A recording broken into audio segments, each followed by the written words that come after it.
बिस्मिल्लाहिर्रहमानिर्रहीम अस्सलाम वालेकुम। I am Afshan, welcome to my channel cook and look. आज मैं आपके साथ शकरकंदी की एक बहुत ही मज़ेदार सी यमी सी रेसिपी शेयर कर रही हूँ। बहुत ही यमी बन के तैयार होती है, चटपटी सी खट्टी मीठी सी रेसिपी है।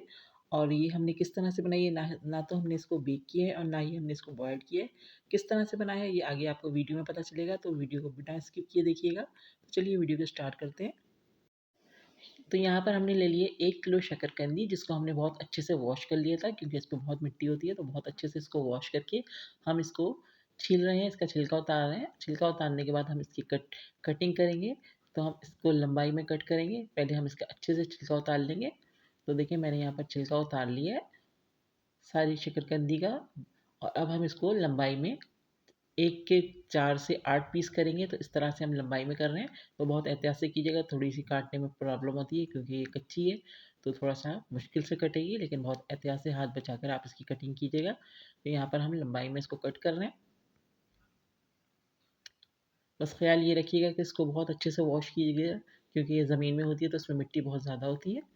तो यहाँ पर हमने वॉश करके इसको ड्राई कर लिया था। उसके बाद हमने इसकी छिलके उतार के इसको इस तरह से हमने कटिंग की है। तो इस तरह से हमने सारी कटिंग कर ली है शकरकंदी की। अब हम इस पे कुछ मसाले लगाएँगे। तो अब हम इसमें डालना है लेमन जूस। तो हमने 2 बड़े साइज़ के लेमन लिए थे, इसका हम जूस डालेंगे सबसे पहले।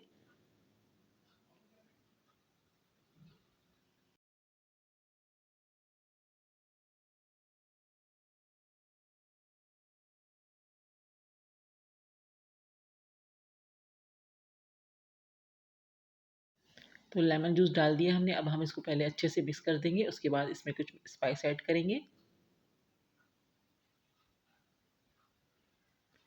तो सबसे पहले इसमें हम डालेंगे half teaspoon salt, half teaspoon chilli powder, red chilli powder डालना है इसमें, और हाफ़ टी स्पून इसमें हम डाल रहे हैं कुटी हुई लाल मिर्चें, और कुटा हुआ ज़ीरा, कुटा और भुना ज़ीरा हमने डाल दिया 1 टीस्पून। हाफ़ टी स्पून हम इसमें डाल रहे हैं गार्लिक पाउडर यानी कि लहसुन का पाउडर, और 1 टीस्पून इसमें हमने डाल दिया चाट मसाला। और अब हम इसको बहुत अच्छे से मिक्स कर लेंगे। तो स्पाइस आप अपने हिसाब से कम या ज़्यादा कर सकते हैं। अगर ज़्यादा खट्टा और चटपटा पसंद है तो आप इसमें मसाले ज़्यादा ऐड कर सकते हैं। तो यहाँ पर हमने बहुत अच्छे से मसाले लगा दिए। अब हमने एक पुरानी कढ़ाई ली है, क्योंकि हम इसको स्टीम में करेंगे। तो यहाँ पर हमने पुरानी जो हमारे इस्तेमाल में नहीं है उसको ले लिए कढ़ाई को, और उसमें हम डाल रहे हैं हाफ़ कप नीचे पानी। और किसी भी किस्म की आप स्ट्रेनर रख सकते हैं। अगर आपके पास स्टीमर है तो उसमें स्टीम कर सकते हैं।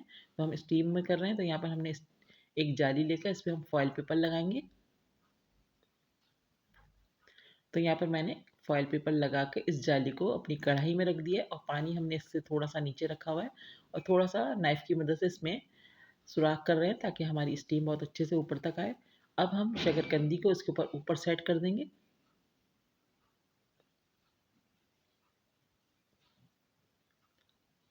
तो देखिए मैंने सारी शकरकंदी इसके ऊपर रख दी है। ऊपर से हम एक बटर पेपर लगा रहे हैं, और उसको हम कवर कर देंगे बटर पेपर से। और अब हम इसका ढकना बंद करके इसको हम चूल्हे पे रखेंगे तकरीबन 15 मिनट के लिए, मीडियम फ्लेम पर। इसको स्टीम में कुक करेंगे तो ये 15 मिनट बाद बहुत अच्छे से कुक हो जाएँगी, बहुत अच्छे से गल जाएँगी, बिल्कुल सॉफ्ट हो जाएँगी। तो यहाँ पर देखिए हमारे 15 मिनट हो चुके हैं, और हमारी शकरकंदी बहुत अच्छे से अंदर तक बिल्कुल सॉफ्ट हो चुकी है, बिल्कुल मलाई की तरह बिल्कुल सॉफ्ट सी शकरकंदी तैयार हुई है। देखिए आपको अंदाज़ा हो रहा होगा, मैं आपको नाइफ़ डाल के दिखाती हूँ। तो यहाँ पर बहुत अच्छी सी हमारी शकरकंदी कुक हो चुकी है, अंदर तक बिल्कुल भी कच्ची नहीं है। तो बस इसको मैंने सर्व किया है इमली की खट्टी मीठी चटनी के साथ। इसका लिंक मैं आपको डिस्क्रिप्शन में दे दूँगी, तो वहाँ से आप इसका लिंक और इस रेसिपी को आप देख सकते हैं। तो यहाँ पर हम इस पे डाल रहे हैं खट्टी मीठी इमली की चटनी। तो बहुत ही मज़ेदार सी यम्मी सी रेसिपी बनके तैयार हुई है। आई होप कि आज की वीडियो आपको पसंद आई होगी। वीडियो पसंद आए तो प्लीज़ लाइक एंड कमेंट्स करके अपना फीडबैक ज़रूर दीजिएगा। नेक्स्ट वीडियो के साथ जल्द आऊँगी। दुआओं में याद रखिएगा। अल्लाह हाफ़िज़।